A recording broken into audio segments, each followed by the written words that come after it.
নমস্কার, শ্যামলি ফুড ব্লগিংয়ে আপনাদের স্বাগত জানাচ্ছি। আজকে মঙ্গলবার, বিকাল এখন 7টা বাজছে। ছুটি তো আমার 6টাতে হয়ে গেছিলো, কিন্তু আজ এত বৃষ্টি পড়ছিল কি বেরাতেই পারছিলাম না। পরে আবার গাড়িতে করে আমার বোনের হাজব্যান্ড আমাকে আবার অফিস থেকে আনতে গেল, তো রাস্তাতে একটু রেকর্ড করা হলো। এই দেখুন কি বৃষ্টি পড়েছে।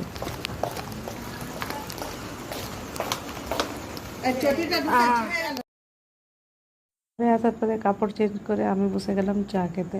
হাত মুখ ধোয়ার পরে এই বৃষ্টির মধ্যে চা খুবই ভালো লাগছিলো। তো এখানে আমরা সবাই মিলে একটুখানি চা খেলাম, একটুখানি গাঠিয়া, একটু পিড়া ভাজা।